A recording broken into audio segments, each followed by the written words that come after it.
Esenmisiz, эфирда яңалыклар чыгарылышы, студияда Лилия Гатина, алга таба койбир темалар турында кыскача.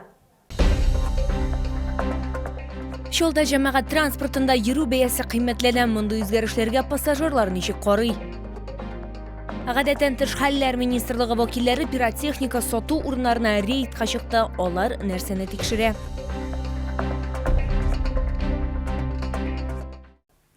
Тагын бәяләр үсә, жолда җәмәгать транспортында йөрү бәясе кыйммәтләнә. Хәзер автобус һәм трамвайларда йөрү хакы 30 сум. 2024 елның 1 гыйнварыннан исә 5 сумга күбрәк түләргә туры киләчәк. Мондай үзгәрешләргә пассажирлар ничек карый? Бу сорауга җавапны без алдагы материалда яңгыратырбыз.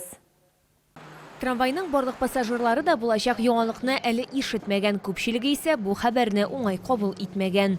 Относимся не очень, конечно, негативно. Работники бюджетной сферы, дети ездят, подростки тоже. Для семьи, кажется, мне это будет 35 рублей, если проезд будет, то уже 100 рублей надо. Но никто же не рад к этому. Плохо.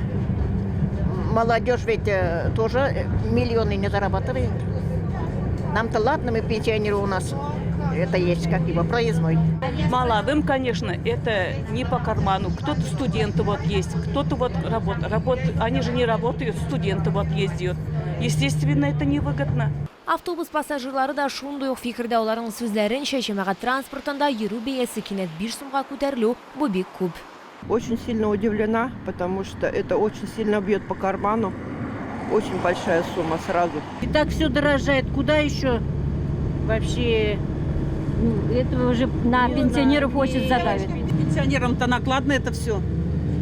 Пенсии-то получают не все же такие бешеные, которые получают и по 8, и по 10 тысяч. А что это? Это за квартиру надо заплатить, за все услуги, а все болеют. Җәмәгать транспорты йөртүчеләре сүзләренчә, бу чара мәҗбүри. Бар нәрсәгә дә хаклар арта. Аеруча ягулык бәяләре үсә. Узган елда ягулыкның литрын 40 сумга алырга була иде.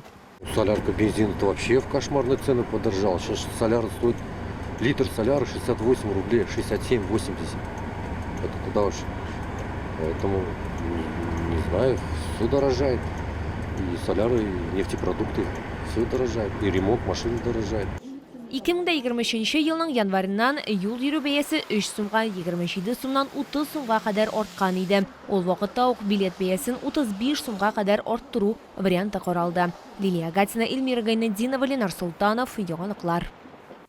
Продукцияга сертификатларны, инструкциялар булу-булмавын, яраклык вакытын һәм башка күп нәрсәләрне тикшерәләр. Гадәттән тыш хәлләр министрлыгы вәкилләре пиротехника сату урыннарына рейдка чыкты. Бүген тикшерүләр шәһәрнең Комсомол районы кибетләрендә үтте. Инспекторлар белән бергә безнең төшерү төркемендә рейдта катнашты. Гадәттән тыш хәлләр министрлыгы хезмәткәрләре беренче булып сыйфат сертификатларын карый, пиротехник эшләнмәләрне сатучылар документларны инспекторларга гына түгел, сатып алучыларга да күрсәтергә тиеш. Бу товарның куркынычсызлыгына, ялгын түгеллегенә һәм куллану вакыты чыкмагандыгына гарантия булып тора. Моннан тыш сатучы инструктаж узарга тиеш. В основном приходят у нас взрослые, то есть это в основном семьи, которые покупают к Новому году салюты, готовятся. То есть детям, естественно, продажа запрещена, то есть даже если заходят, то разворачиваются и уходят. Продавать мы детям ничего не собираемся.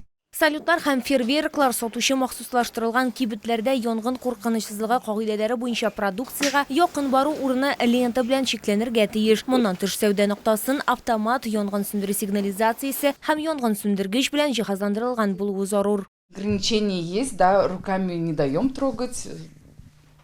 Сами все показываем. Если брак приезжает, мы сразу же в сторонку убираем. Нет.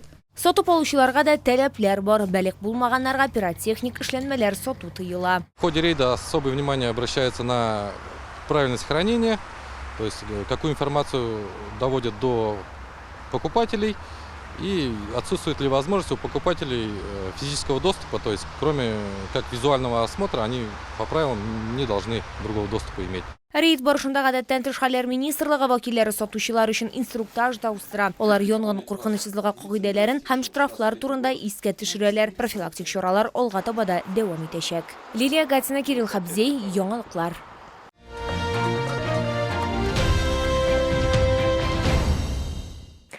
Камчатка балыгы һәм улдыгы яңа ел алдыннан яна Яршолыда шәһәр халкы өчен бик күп балык, шулай кызыл улдык та китерелгән. Шулай итеп, һәр көн бәйрәм өстәлендә юрак көнчыгыш деликатеслары белән кунакларны сөендерә алачак. Үзегезне һәм якыннарыгызны Green Сәүдә үзәге 1-нче кат адресы буенча сөендергә өлгерегез. Кирү Автозавод проспекты ягыннан. Камчатка балыгы һәм улдыгы күргәзмә ярминкәсе Чолы халкына салкын һәм кайнары су белән ыстанган балыкның 35тән артык төрен алып килгән. Сатып алганнан соң балыкны тундыргыч камерага салырга мөмкин. Һәм дөрес иргәндә продукция 1 граммда тәм сыйфатларын югалтмаячак. Всеми любимую чавыча. Чавыча у нас есть филе слабосоленое, копченое и горячего копчения. Это вот холодного копчения. Филе без костей. Она богата витаминами, микроэлементами. Коптится она на натуральных опилках, на ольхе, на вишне и на яблоне. Күпләр улдык артыннан да килә, ул астызлы витаминнарга һәм микроэлементларга бай. Сатып алучылар билгеләп үткәнчә, улдык ире бөртекле, яңа ел өстәле өчен бик яхшы бизәк. К Новому году готовимся, да. У меня дети придут, вот. Поэтому взяла вот рыбу, слабосоленую икру. Очень вкусные, потому что я часто беру их, почти каждый приезд. Я вот попробовала чавычу, очень вкусная. На каждый раз покупаем икра свежая, рыба вкусная, чавычу берем всегда, соленую и горячего копчения. Очень вкусно, свежий. Чавычу люблю, так-то. Вкусная рыба, икра, конечно, тоже. Вот иногда вот на праздник покупаем. Шоулар һәм шәһәр кунаклары Камчатканың күп төрле деликатесларын 31 декабрьгә кадәр бәяли ала. Green Сәүдә үзәге 1-нче кат Кирү Автозавод проспекты ягыннан.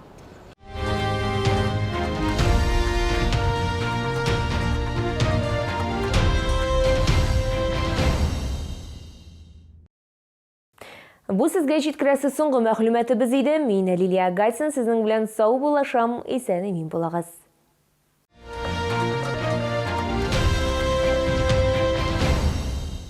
Встречай Новый год с камчатскими деликатесами. Чавыча, красная икра, белорыбица. Все от производителя. С 25 по 31 декабря. ТЦ Грин. Остановка Глобус. Ананас Коста-Рика 189,90 за килограмм. Это победа.